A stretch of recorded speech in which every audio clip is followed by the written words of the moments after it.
ಹಿಂದೆ ಕ್ಯಾಮ್ರಾ ಹತ್ರ ಬರ್ತಾ ಇದೆ.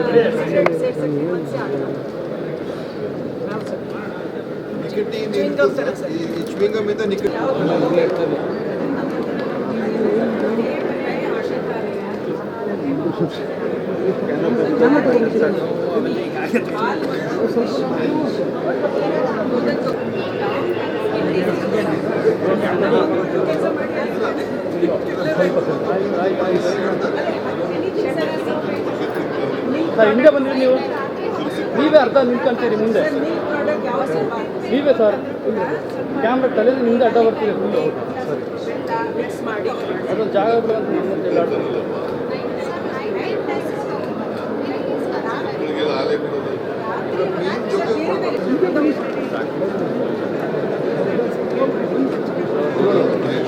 ನಿಂತ್ಕೊಳ್ರಿ ಒಂದು ನಿಮಿಷ.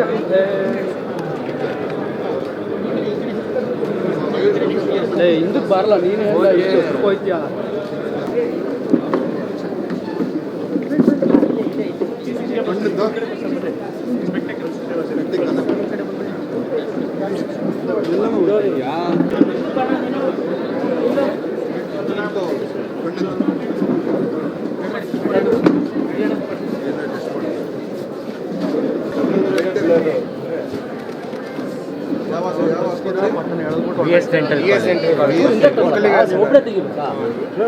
ಅಲ್ಲಲ್ಲೇ ಬರ್ತೀವಿ, ಅಲ್ಲಲ್ಲೇ ಸೆಟ್ ಮಾಡ್ಕೊಂಡ್ಬಿಟ್ಕೊಂಡ್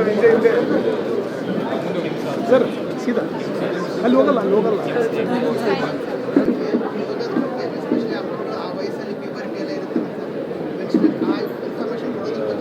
ಹನ್ನೊಂದು ದಿವಸ ಪ್ರೋಗ್ರಾಮ್ ಮಾಡ್ತಾ ಇದ್ದೀವಿ ಸರ್. ಕೆಲವು ಕಡೆ ಇದೆ ಸರ್, ಕೆಲವು ಶಾಲೆಗಳಲ್ಲಿ ಮಾಡ್ಕೊಂಡಿದ್ದಾರೆ, ಕೆಲವು ಕಡೆ ಇಲ್ಲ. ಬಟ್ ನಮ್ಮ ಹೆಲ್ತ್ ಸೆಂಟರ್ಗಳಲ್ಲಿ ನಾವು ನಮ್ಮಲ್ಲಿ ಇದ್ದಾರೆ ಸರ್.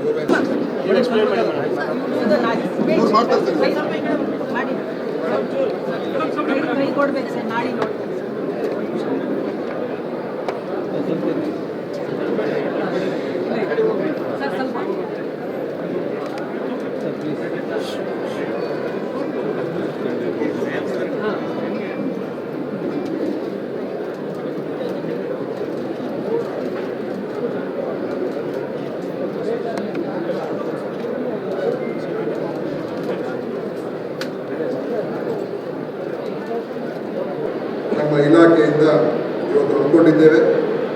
ಈ ಕಾರ್ಯಕ್ರಮದ ಉದ್ಘಾಟನೆಯನ್ನು ನಮ್ಮ ನೆಚ್ಚಿನ ಮುಖ್ಯಮಂತ್ರಿಗಳಾದಂಥ ಸನ್ಮಾನ್ಯ ಸಿದ್ದರಾಮಯ್ಯ ಸಾಹೇಬರು ಇವತ್ತಿನ ದಿವಸ ಮಾಡಿ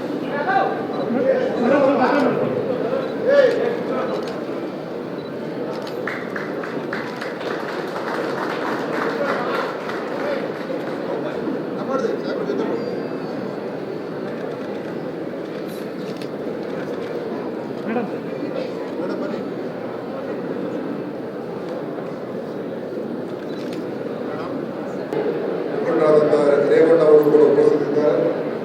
ನಮ್ಮ ಚೀಫ್ ಸೆಕ್ರೆಟರಿ ಅವರು ಮತ್ತು ಅಡಿಷನಲ್ ಚೀಫ್ ಸೆಕ್ರೆಟರಿ ಅವರು, ನಮ್ಮ ಇಲಾಖೆಯ ಅಧಿಕಾರಿಗಳು ಎಲ್ಲರೂ ಕೂಡ ಬಂದಿದ್ದಾರೆ. ಮತ್ತು ಬಂದಿರತಕ್ಕಂಥ ಎಲ್ಲ ಹೆರಿಡಿಟ್ರಿಯಾಗಿ ಬರ್ತಕ್ಕಂಥ ರೋಗಗಳು ತೋರಿಸೋಕ್ಕಾಗಲ್ಲ,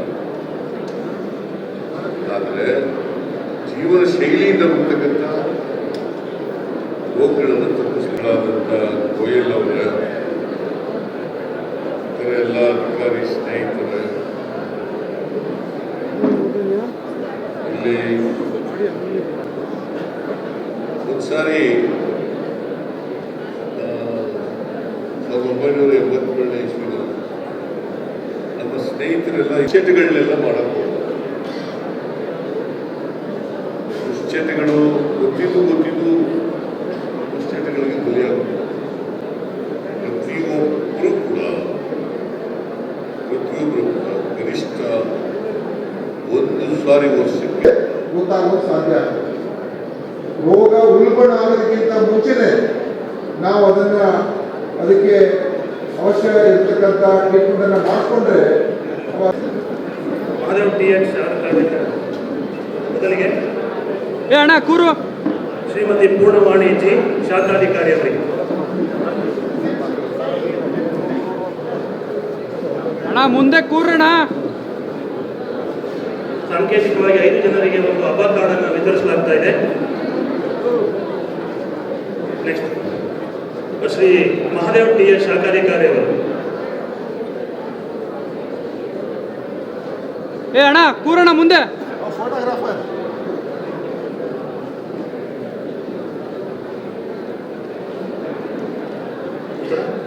ಶ್ರೀಮತಿ ಮಂಜುಳಾ KM ಹಿರಿಯ ಸಹಾಯಕಿಯರು.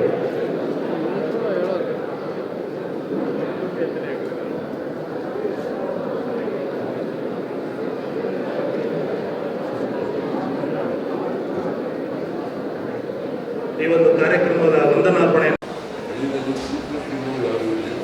ಜಮೀನಲ್ಲಿ ಕೆಲಸ ಮಾಡೋರು ಮತ್ತು ಊಟ ಮಾಡೋರು ಮತ್ತು ಆಗ ಆಹಾರ ಪದಾರ್ಥಗಳು ಈಗ ನಾವೇನು ಹೇಳ್ತೀವಿ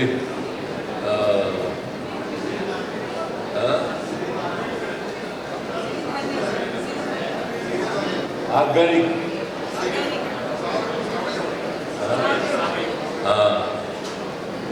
ಆಗೆಲ್ಲ ಆರ್ಗಾನಿಕ್ ಬೆಳೀತಾ ಇದ್ದವು. ಈಗ ಎಲ್ಲ ಹೊಸ ಹೊಸ ಬೀಜಗಳು, ಹೊಸ ಹೊಸ ಗೊಬ್ಬರಗಳು, ಹೊಸ ಹೊಸ ಕೀಟನಾಶಕಗಳು ಇವೆಲ್ಲ ಬಂದು ಆಹಾರದಲ್ಲಿ ಸತ್ವನೇ ಹೊರಟು. ಆಮೇಲೆ ನಾವು ಸಾಧ್ಯವಾದ ಮಟ್ಟಿಗೆ ಬ್ಯಾಲೆನ್ಸ್ಡ್ ಫುಡ್ ತಗೊಳ್ಳಿಕ್ಕೆ ಪ್ರಯತ್ನ, ಸಾಧ್ಯವಾದ ಮಟ್ಟಿಗೆ ಎಲ್ಲರೂ ತಗೊಳ್ಳೋಕ್ಕೆ ಸಾಧ್ಯ ಆಗೋದಿಲ್ಲ. ಈಗ ನಮ್ಮ ಕಡೆ ಎಲ್ಲ ಬಡವರು ಏನು ಮಾಡ್ತಾ ಇದ್ರು, ಕೂಲಿಗೆ ಹೋದರೆ ಅಲ್ಲೆಲ್ಲ ಊಟ ಮಾಡೋರು, ಮತ್ತೆ ರಾತ್ರಿ ಒಂದು ಸರಿ ಊಟ ಮಾಡೋರು. ಹೆಚ್ಚಾಗಿ ಒಂದು ಸ್ವಲ್ಪ ಕಾಳು ಸಾರು ಅಂತ ಮಾಡೋರು ನಮ್ಮ ಕಡೆ. ಹೇಗೆ ಮಾಡ್ತಾರೋ ಗೊತ್ತಿಲ್ಲ. ಕರ್ನಾಟಕ ಕಡೆ ರೊಟ್ಟಿ ಮಾಡ್ತೀವಿ, ಪಲ್ಯ ಮಾಡ್ತೀವಿ. ಆಗ ನಮ್ಮ ಕಡೆ ಬಡವರೆಲ್ಲ ಉಪ್ಸಾರು ಮಾಡ್ಕೊಂಡು ತಿನ್ನೋರು, ಆದರೂ ಆರೋಗ್ಯವಾಗಿ ಇರ್ತಿದ್ರು. ಫಿಸಿಕಲ್ ಆಕ್ಟಿವಿಟೀಸ್ ಇರ್ತಿತ್ತು. ಅದಕ್ಕೋಸ್ಕರ ತಪಾಸಣೆ ಮಾಡಿಸ್ಕೊಳ್ಳೋದು ಒಂದು, ಫಿಸಿಕಲ್ ಆಕ್ಟಿವಿಟೀಸ್ನ ಜೀವನದಲ್ಲಿ ಮಾಡ್ತಕ್ಕಂಥದ್ದು ಒಂದು, ಎರಡನೇದು ಸಾಧ್ಯವಾದ ಮಟ್ಟಿಗೆ ಆಹಾರ ಪದ್ಧತಿಯನ್ನು ಬ್ಯಾಲೆನ್ಸ್ಡ್ ಫುಡ್ ತಗೊಳ್ಳಿಕ್ಕೆ ಪ್ರಯತ್ನವನ್ನು ಮಾಡಬೇಕು. ಈಗ ಹೇಳ್ತಾ ಇದ್ರು, ನಾವು ಬರುವಾಗ ಅಲ್ಲಿ ತೋರಿಸ್ತಾ ಇದ್ದರು, ಮೊಸರು,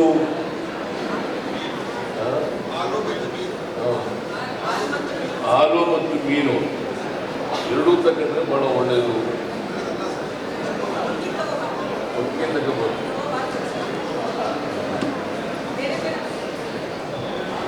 ಒಟ್ಟಿಗೆ ತಗೋಬಾರ್ದು, ಬೇರೆ ಬೇರೆ ತಗೋಬೇಕು ಅಂತ ಹೇಳು. ನಮ್ಗೆ ಯಾರು ಸಾಕು ಹೇಳ್ಕೊಂಡಿದ್ದು ಮತ್ತೆ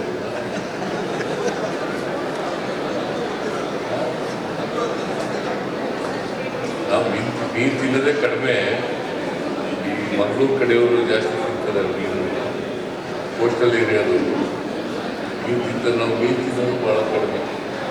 ಕೆರೆ ಮೀನು, ಒಳೆ ಮೀನು ತಿನ್ನೋದು ಯಾವಾಗಲೋ ಒಂದೊಂದು ಸಾರಿ ತಿಂತಿದ್ದು. ನಾವು ದಿನನಿತ್ಯ ಮೀನು ತಿನ್ನಲ್ಲ. ಬಟ್ ಮೊಸರು, ಹಾಲು ಮತ್ತು ಮೀನು ಒಟ್ಟಿಗೆ ತಗೋಬಾರ್ದು. ಏನಪ್ಪ ಮಂಜುನಾಥ್, ಹಂಗೆ ಮಾಡ್ತೀಯಾ? ಭಂಡಾರಿ ಇದುವೇ ಇಂತಹ ತಪಾಸಣಾ ಶಿಬಿರಗಳು ಮಾಡೋದ್ರಿಂದ ನಾವು ಹೇಗೆ ಬದುಕಬೇಕು ಅಂತಕ್ಕಂಥದ್ದು ಗೊತ್ತಾಗುತ್ತೆ. ಹೇಗೆ ಬದುಕಬೇಕು, ಆರೋಗ್ಯವಾಗಿ ಬದುಕಲಿಕ್ಕೆ ಏನು ಮಾಡಬೇಕು. ಅದಕ್ಕೆ ನಾನು ಅನೇಕ ಸಾರಿ ಹೇಳ್ತಾ ಇರ್ತೀನಿ, ಇಲಾಖೆಯವರಿಗೆ, ಡಾಕ್ಟರ್ಗಳಿಗೆಲ್ಲ ಹೇಳ್ತಾ ಇದ್ದೀನಿ, prevention is better then cure. ರೋಗ ಬರದೇ ರೀತಿ ನೋಡ್ಕೊಳ್ಳೋದು ಭಾಳ ಮುಖ್ಯ. ರೋಗ ಬಂದ ಮೇಲೆ ಆಮೇಲೆ ಕಾಯಿಲೆ ವಾಸಿ ಮಾಡ್ಕೊಳ್ಳೋದು, ಮತ್ತೆ ಅದನ್ನು ಬರದೇ ನೋಡ್ಕೊಳ್ತಕ್ಕಂಥದ್ದು, ಅದಕ್ಕಿಂತ ರೋಗನೇ ಬರದೇ ರೀತಿ ಮತ್ತು ಮಾಡ್ಕೊಳ್ತಕ್ಕಂಥದ್ದು ಭಾಳ prevention is better then cure ಅಂತ ಹೇಳ್ತಾರೆ ಇಂಗ್ಲೀಷ್ನಲ್ಲಿ. ಸೊ ಅದನ್ನು ಪ್ರತಿಯೊಬ್ಬರು ಕೂಡ ಮಾಡಬೇಕು. ಈಗ ಇಲಾಖೆಯವರು ಎಲ್ಲ ಜಿಲ್ಲೆಗಳಲ್ಲೂ ಕೂಡ ತಪಾಸಣಾ ಶಿಬಿರಗಳನ್ನು ಮಾಡಬೇಕು. ಎಲ್ಲ ಕಡೆ ಮಾಡಬೇಕು. ಎಲ್ಲ ನಿಮ್ಮ ಜಿಲ್ಲಾ ಆಸ್ಪತ್ರೆಯವರಿಗೆ ಹೇಳಬೇಕು, ಶಿಬಿರಗಳನ್ನು ಮಾಡಿ ಆ ಶಿಬಿರಗಳಲ್ಲಿ ಏನೇನು ಕಾಯಿಲೆಗಳು ಪತ್ತೆ ಹಚ್ತಾರೆ ಆ ಪತ್ತೆ ಹಚ್ಚಿ ಅವಕ್ಕೆಲ್ಲ ಚಿಕಿತ್ಸೆ ಕೊಡ್ತಕ್ಕಂಥ ಕೆಲಸವನ್ನು ಮಾಡಬೇಕಾಗುತ್ತೆ. ಸೊ ಇದು ಭಾಳ ಮುಖ್ಯ. ಇಂಥ ತಪಾಸಣಾ ಶಿಬಿರಗಳು ಮೇಲಿನ ಮೇಲೆ ಆಗಬೇಕು.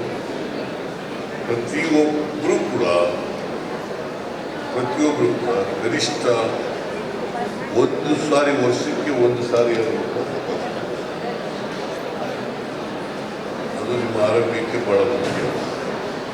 ಆಮೇಲೆ ದುಶ್ಚಟಗಳನ್ನೆಲ್ಲ ಮಾಡಕ್ಕೆ ಹೋಗ್ಬಾರ್ದು. ದುಶ್ಚಟಗಳು ಗೊತ್ತಿದ್ದು ದುಶ್ಚಟಗಳಿಗೆ ಬಲಿಯಾಗುತ್ತೆ. ಆಮೇಲೆ ಅಡಿಕ್ಟ್ ಆಗಿಬಿಟ್ರೆ ಕಷ್ಟಪಡೋಕ್ಕಾಗುತ್ತೆ. ನಾನು ಸಿಗರೇಟ್ ಸೇರ್ತಿದ್ದೆ ಭಾಳ ಸ್ಟೂಡೆಂಟ್ ಆಗಿದ್ದಾಗ, ಆಮೇಲೆ ನಾವು ಓದುವಾಗ ಭಾಳ. ಒಂದು ಸಾರಿ 1987 ಇಸ್ವಿನಲ್ಲಿ ನಮ್ಮ ಸ್ನೇಹಿತರೆಲ್ಲ ಇದಕ್ಕೆ ಹೋಗಿದ್ರು, ಯಾವುದೋ ಒಂದು ಹೊರದೇಶಕ್ಕೆ ಹೋಗಿದ್ರು. ಅವರೆಲ್ಲ ಒಂದು ಬಾಕ್ಸ್ ಸಿಗರೇಟ್ ತಗೊಂಡ್ಬಿಟ್ಟಿದ್ರು ನನಗೆ. ಅವೆಲ್ಲ ಸೇರಿ ಎಲ್ಲ ಆದಮೇಲೆ ಒಂದು ದಿನ ಕೂತ್ಕೊಂಡು ಇಷ್ಟೊಂದು ಸಿಗರೇಟು ಭಾಳ ಕಡಿಮೆ ಅವಧಿನಲ್ಲಿ ಸೇರಿಬಿಟ್ಟಿದ್ದೀನಿ, ರೋಗ ಬರೋದು ಗ್ಯಾರಂಟಿ ನನಗೆ ಅಂತೇಳಿ ಅವತ್ತಿಂದ ಸಿಗರೇಟ್ ಸೇರೋದು. 87 ಆಗಸ್ಟ್ 2020 ಅವತ್ತಿಂದ ಇವತ್ತವರೆಗೆ ಸಿಗರೇಟ್. ಈಗೆಲ್ಲ ನೋಡ್ತಾ ಇದ್ದೀವಿ ಹೊಗೆ ಸೊಪ್ಪಿನಿಂದ ಬರ್ತಕ್ಕಂಥ ರೋಗಗಳು ಇವೆಲ್ಲ. ಸೊ ನಾವು ದುಶ್ಚಟಗಳು ಇದಾವಲ್ಲ, ಆ ದುಶ್ಚಟಗಳನ್ನು ದೂರ ಒಳ್ಳೆಯ ಅಭ್ಯಾಸಗಳನ್ನು, ಜೀವನ ಕ್ರಮಗಳನ್ನು ಮಾಡ್ತಕ್ಕಂಥದ್ದನ್ನು ತಪ್ಪಿದೆ. ಸಹವಾಸ ದೋಷನೂ ಒಂದೊಂದ್ಸಾರಿ ಆಗುತ್ತೆ. ಸಹವಾಸ ದೋಷ, ಸಿಗರೇಟ್ ಸೇದೋದ್ರ ಜೊತೆ ಇದ್ರೆ ಸಿಗರೇಟ್ ಸೇದೋದ್ರ ಜೊತೆ ಇದ್ರೆ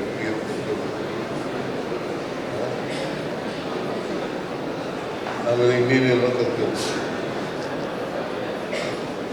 ಸೊ ಅದಕ್ಕೆ ದುಶ್ಚಟಗಳಿಂದ ದೂರ ಆಗ್ತಕ್ಕಂಥದ್ದು ಭಾಳ ಮುಖ್ಯ. ದುಶ್ಚಟಗಳಿಂದ ಅನೇಕ ಕಾಯಿಲೆಗಳು. ಈಗ ಕೆಲವು ಹೆರಿಡಿಟ್ರಿಯಾಗಿ ಬಂದರೆ, ಇನ್ನು ಕೆಲವು ನಮ್ಮ ಜೀವನ ಕ್ರಮಗಳಿಂದ ಬರ್ತಕ್ಕಂಥದ್ದು, ಜೀವನ ಶೈಲಿಯಿಂದ ರೋಗಗಳಿರ್ತವೆ. ಹೆರಿಡಿಟ್ರಿಯಾಗಿ ಬರ್ತಕ್ಕಂಥ ರೋಗಗಳು ತಪ್ಪಿಸೋಕ್ಕಾಗಲ್ಲ, ಆದರೆ ಜೀವನ ಶೈಲಿಯಿಂದ ಬರ್ತಕ್ಕಂಥ ರೋಗಗಳನ್ನು ತಪ್ಪಿಸ್ಲಿಕ್ಕೆ ಸಾಧ್ಯ. ಅದನ್ನು ಮಾಡಲಿಕ್ಕೆ ಎಲ್ಲರೂ ಕೂಡ ಪ್ರಯತ್ನ ಮಾಡಿದ್ರೆ ಆಗ್ತದೆ. ಯಾಕಂದರೆ ಅವ್ರಿಗೆಲ್ಲಕ್ಕಿಂತ ಆರೋಗ್ಯವೇ ಭಾಗ್ಯ. ಎಲ್ಲ ಭಾಗ್ಯಗಳಿಗಿಂತ ಆರೋಗ್ಯ ಭಾಗ್ಯವೇ ಭಾಳ ಭಾಗ್ಯ. ಅದನ್ನು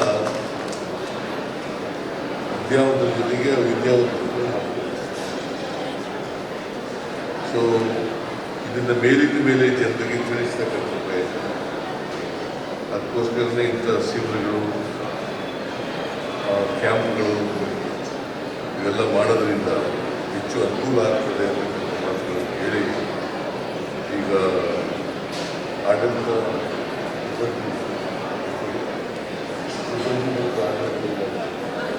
ಆಮೇಲೆ ಸೆಕ್ರೆಟರಿಯೇಟ್ನವರು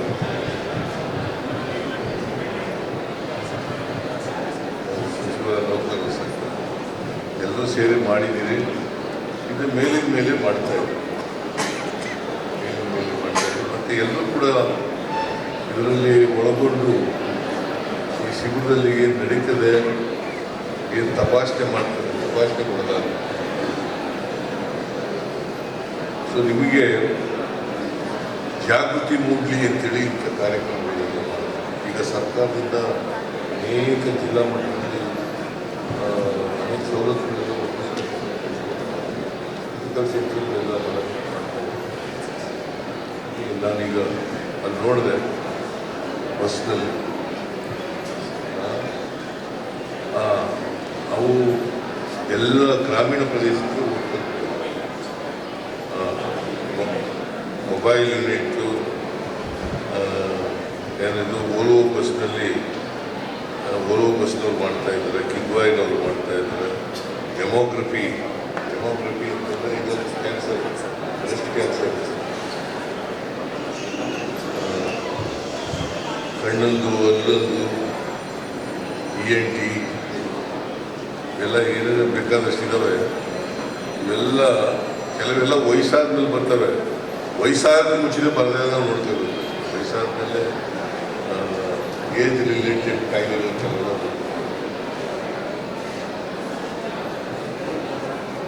ವಯಸ್ಸಿಗಿಂತ ಇನ್ನೂ ಆ ವಯಸ್ಸು ಬರಕ್ಕೆ ಮುಂಚಿತವಾಗಿ ಬಲಿಯಾಗ್ಬಾರ್ದಲ್ಲ.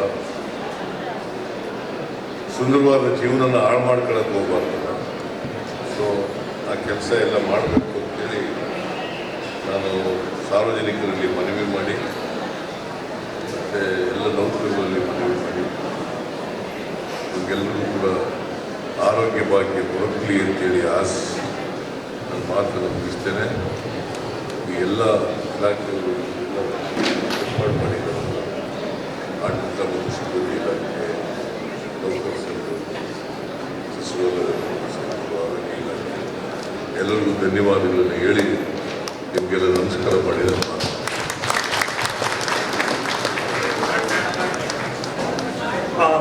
ನೌಕರ ಬಾಂಧವರಿಗೆ ಆರೋಗ್ಯ ಚೆನ್ನಾಗಿರಲಿ ಅಂತ ಶುಭ ಹಾರೈಸಿದಂತಹ ಸನ್ಮಾನ್ಯ ಮುಖ್ಯ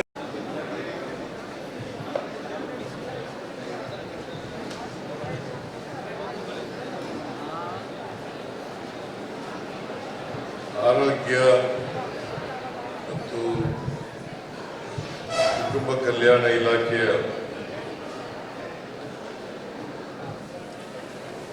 ಸಚಿವರಾದಂಥ ಶ್ರೀ ದಿನೇಶ್ ಗುಂಡೂರಾವ್ ಅವರೇ, ಕರ್ನಾಟಕದ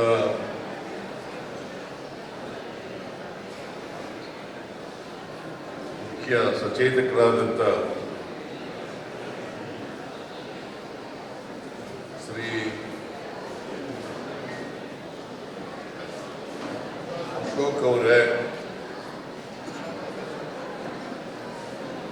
ನಮ್ಮ ಗ್ಯಾರಂಟಿ ಯೋಜನೆಗಳ ಅನುಷ್ಠಾನ ಸಮಿತಿಯ ರಾಜ್ಯ ಸಮಿತಿಯ ಅಧ್ಯಕ್ಷರಾದಂಥ ಶ್ರೀ HM ರೇವಣ್ಣ ಅವರೇ, ಮುಖ್ಯಮಂತ್ರಿಗಳ ಕಾರ್ಯದರ್ಶಿಗಳಾದಂಥ ನಸೀರ್ ಅಹಮದ್ ಅವರೇ, ಮುಖ್ಯ ಕಾರ್ಯದರ್ಶಿಗಳಾದಂಥ ಗೋಯಲ್ ಅವರೇ, ಇತರ ಎಲ್ಲ ಅಧಿಕಾರಿ ಸ್ನೇಹಿತರೆ, ಇಲ್ಲಿ ಆಗಮಿಸಿರ್ತಕ್ಕಂಥ ಎಲ್ಲ ಆತ್ಮೀಯ ಬಂಧು ಭಗಿನಿಯರೇ,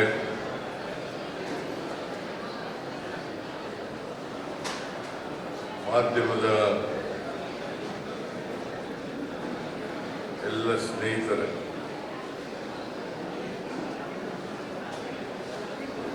ಇವತ್ತು ಸಿಬ್ಬಂದಿ ಮತ್ತು ಆಡಳಿತ ಸುಧಾರಣೆ ಇಲಾಖೆ ಮತ್ತು ಆರೋಗ್ಯ ಇಲಾಖೆ ಅವರು ಜಂಟಿಯಾಗಿ ಸಚಿವಾಲಯದ ಅಧಿಕಾರಿಗಳು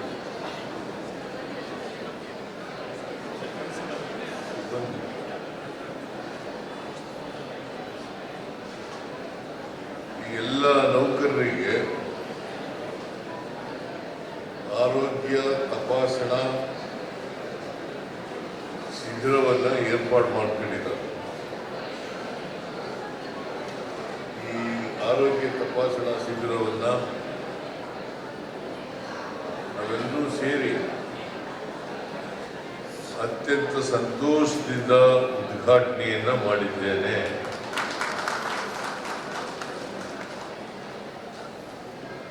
ನಾನು ಈ ಸಂದರ್ಭದಲ್ಲಿ ಯಾರ್ಯಾರು ಆರೋಗ್ಯ ತಪಾಸಣೆ ಮಾಡಿಸ್ಕೊತಾ ಇದ್ದಾರೆ. ಅವರೆಲ್ಲರಿಗೂ ಕೂಡ ಶುಭವನ್ನು ಕೋರಲಿಕ್ಕೆ ಬಯಸ್ತಾ ಇದ್ದಾರೆ.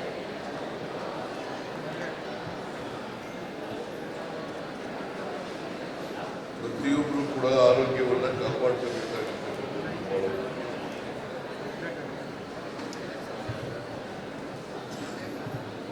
ಇವತ್ತಿನ ಜೀವನ ಶೈಲಿ, ಆಹಾರ ಪದ್ಧತಿ ಮನುಷ್ಯನ ಆರೋಗ್ಯದ ಮೇಲೆ ಪರಿಣಾಮವನ್ನು ಬೀರ್ತವೆ. ನಾವು ಒಳ್ಳೆಯ ಜೀವನ ಶೈಲಿಯನ್ನು ಇಟ್ಕೊಂಡಿದ್ರೆ,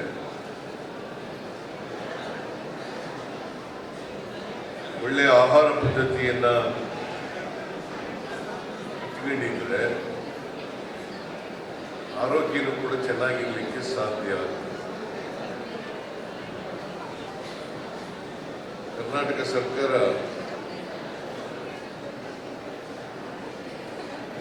ಆರೋಗ್ಯ ಇಲಾಖೆಗೆ ಮತ್ತು ಶಿಕ್ಷಣ ಇಲಾಖೆಗೆ ಹೆಚ್ಚು ಒತ್ತು ಕೊಟ್ಟು ಕೆಲಸ ಮಾಡುತ್ತೆ.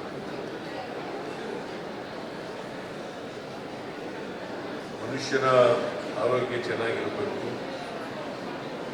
ಇಡೀ ದೇಶದ ರಾಜ್ಯದ ಜನರ ಆರೋಗ್ಯ ಚೆನ್ನಾಗಿರಬೇಕು.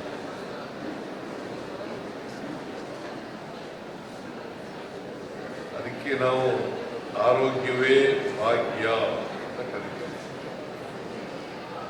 ಆರೋಗ್ಯವೇ ಭಾಗ್ಯ.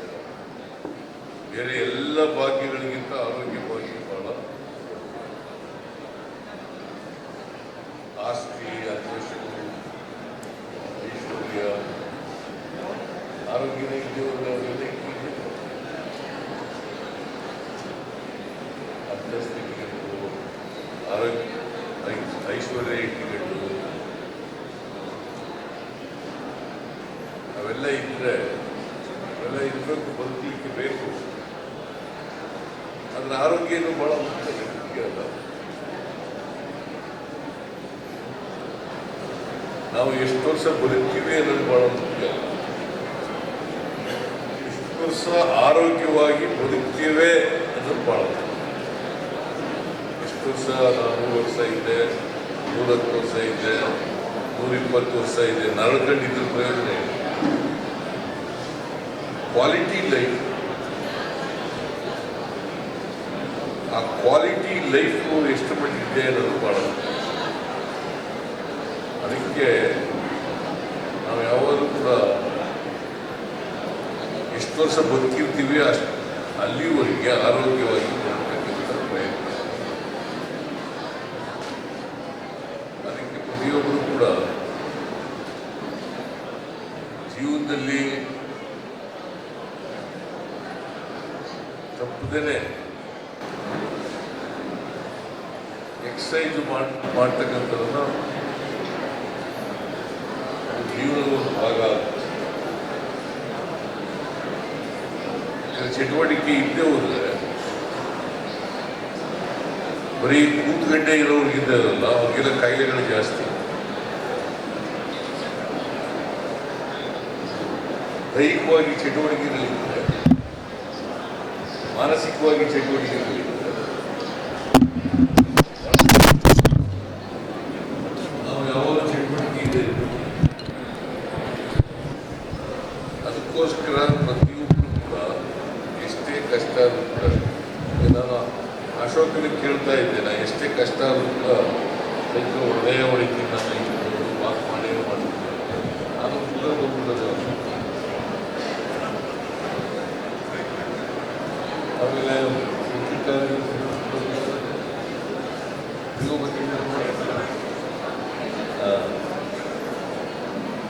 ಸೊ ಇದು ಬಹಳ ಮುಖ್ಯ.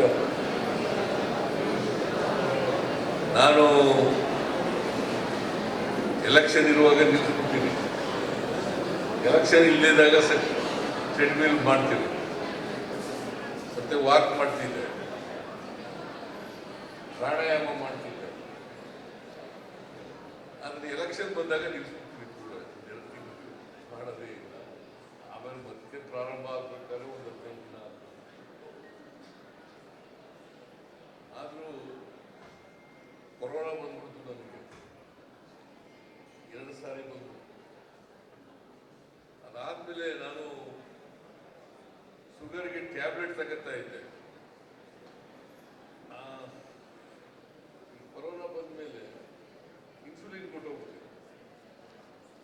ಅವಳು ಇನ್ಸುಲಿನ್ ಬಂದ್ಮೇಲೆ ಸ್ವಲ್ಪ ಹೊಟ್ಟೆ ಎಲ್ಲ ಬರಕ್ಕೆ ಅಲ್ಲಿವರೆಗೆ ಅಷ್ಟೊಂದು ಹೊಟ್ಟೆ ಬರ್ತಿರ್ಲಿಲ್ಲ. ಈಗ ಹೊಟ್ಟೆ ಎಲ್ಲ ಬರಕ್ಕೆ ಶುರುವಾಗ್ಬಿಟ್ಟರೆ ಮತ್ತೆ ಹೆಂಗೋ ಮೇಂಟೈನ್ ಮಾಡ್ತಾ ಇದ್ದೀವಿ, ಮ್ಯಾನೇಜ್ ಮಾಡ್ತಾ ಇದ್ದೀವಿ. ಮಾಡೋದು ಬಹಳ ಕಷ್ಟದ ಕೆಲಸ. ಅದಕ್ಕೆ ಪ್ರತಿ ವರ್ಷ ನಾವು ತಪಾಸಣೆಯನ್ನ ಮಾಡಿಸ್ಕೊಳ್ಳೇಬೇಕು. ತಪಾಸಣೆ ಮಾಡಿಸ್ಕೊಳ್ಳೇಬೇಕು. ಒಂದು ವರ್ಷಕ್ಕೊಮ್ಮೆ ಆದರೂ ಕೂಡ ತಪಾಸಣೆ ಮಾಡಿಸ್ಕೊಳ್ಳಿ. ನಿಮಗೆ ತಪಾಸಣೆ ಮಾಡಿಸ್ಕೊಂಡ್ರೆ ಏನು ತೊಂದರೆಗಳಿದ್ದಾವೆ ಅಂತ ಗೊತ್ತಾಗುತ್ತೆ.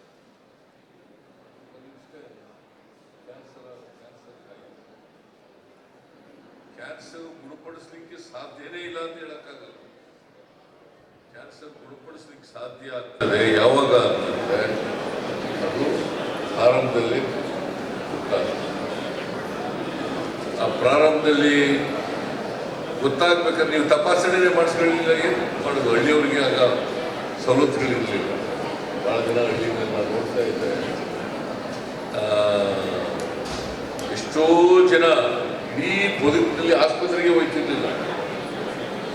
ಅಂದರೆ ಕೆಲಸ ಮಾಡ್ತಿದ್ರು ಜಮೀನುಗಳಲ್ಲಿ. ಪ್ರತಿಯೊಬ್ಬರು ಕೂತ್ಕೊಂಡು ತಿನ್ನೋರು ಯಾರು ಇರ್ತಿರ್ಲಿಲ್ಲ. ಹಳ್ಳಿನಲ್ಲಿ ನಾನು ನೋಡಿದಾಗ ಹುಡುಗಾರಿದ್ದಲ್ಲ, ಹಳ್ಳಿನಲ್ಲಿ ಕೂತ್ಕೊಂಡು ತಿನ್ನೋರು ಯಾರು ಇರಲಿಲ್ಲ. ಜಮೀನಲ್ಲಿ ಕೆಲಸ ಮಾಡೋರು ಮತ್ತು ಊಟ ಮಾಡೋರು. ಮತ್ತು ಆಗ ಆಹಾರ ಪದಾರ್ಥಗಳು ಈಗ ನಾವೇನು ಹೇಳ್ತೀವಿ,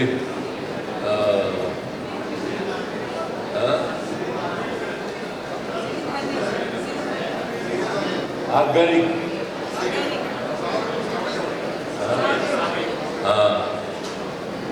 ಆಗೆಲ್ಲ ಆರ್ಗಾನಿಕ್ಗೆ ಬೆಳೀತಾ ಇದ್ದದ್ದು. ಈಗ ಎಲ್ಲ ಹೊಸ ಹೊಸ ಬೀಜಗಳು, ಹೊಸ ಹೊಸ ಗೊಬ್ಬರಗಳು, ಹೊಸ ಹೊಸ ಕೀಟನಾಶಕಗಳು